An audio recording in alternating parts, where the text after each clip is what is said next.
So what about nuclear bonds? After all, I said energy is the rearrangement of chemical, which we just discussed, or nuclear bonds into a more stable state. Well, the really neat thing about nuclear bonds is you can learn so many things from this next simple chart. This is a chart of the stability of the different nuclei.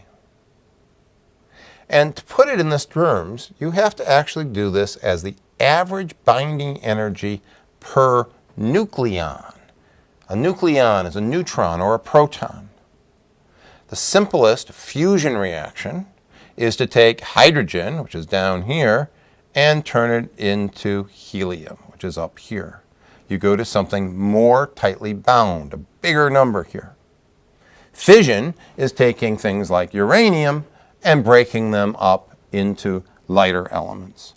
The most stable elements at all are iron and nickel, which are at the top. Now, illustrating nuclear reactions is something that's a little bit trickier to do. Of course, sometimes you do try it in class. It's down to 8, 9. Give me countdown. What wire do I cut? Red one. What's the count?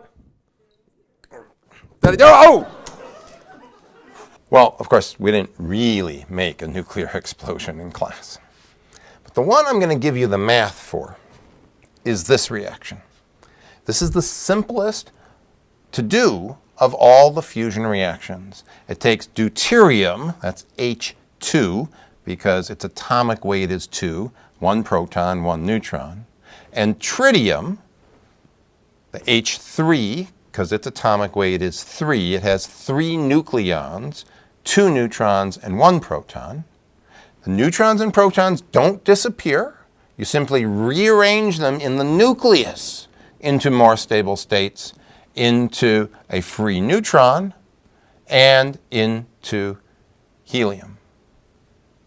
This reaction, if you did it in large scale, looks more like this.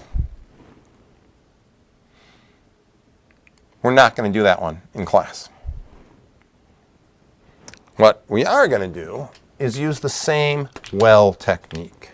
I'm going to start with deuterium and tritium.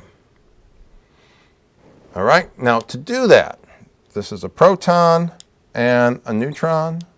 This, right, so this is deuterium, this is tritium, this has 1 proton being hydrogen and 2 neutrons.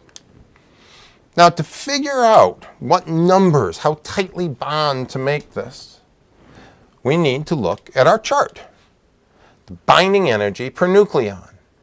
So we look at 1H2, it says minus 4.25, but remember, that's per nucleon, right? And there are 2 nucleons, so we multiply that by 2, and this becomes minus 8.5. That's the depth of this well, minus 8.5. Tritium, 1H3, is minus 0.73. I multiply that by 3, since there are 3 nucleons, and I'm going to get minus 2.2. That's the depth of this well, minus 2.2. What does this turn into? It turns into a free neutron, and it turns into helium. Standard, fill up my balloon with helium-4. Its binding energy per nucleon, minus 7.08, but there are 4 nucleons, so this is minus 28.3. Very deep well, very tightly bound nucleus, minus 28.3. Take these numbers. We've got minus 8.5 plus minus 2 is equal to minus 28.3 plus energy released plus the Q, right? The energy that comes out. Do this, and we're going to get that Q is equal to minus 17.6 mega electron volts. These aren't kilocalories anymore. It's a different unit, a unit of energy, but a different unit. Minus 17.6 MeV. What happened to the neutron? After all, I've got 2 protons, 3 neutrons. Here, this helium is 2 protons and 2 neutrons. And we have an extra free neutron. Just like for chemical bonds, the oxygen was at 0, a free neutron is at 0 as well. 2 protons, 3 neutrons, 2 protons, 3 neutrons. They don't disappear. They are just recombined into a much more stable state into helium itself.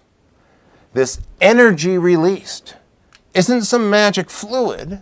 This energy released is simply the speed of the products. This neutron carries away 14.1 of the mega eV, and the helium nucleus takes away the rest at 3.5 mega eV. These were barely moving by comparison, and these are moving really fast, and that's where the energy goes. So how does that amount of energy in a nuclear reaction compare to the amount of energy in the chemical reaction we saw? We have different units. And here, where there's a wonderful thing to always convert from one unit to another, a technique, a mathematical technique called factor label. Let's do it. So if we start out with 17.6 mega electron volts. Well, mega is a million. So my first thing I'm going to do is say it takes 1 mega eV, and that's a million, 10 to the 6th eV. Now, eV is an energy unit. It's an electron volt. And we can compare that to joules. The conversion factor is that 1 eV is equal to 1.6 times 10 to the minus 19 joules. So in other words, an EV is not very much energy. Of course, we wanted to compare this to the kilocalories. Remember the shot of alcohol, 161 kilocalories? So we're going to need to actually get this into calories. And if we take the other definition I gave you, where it was 1 calorie with the small c was 4.1868 joules,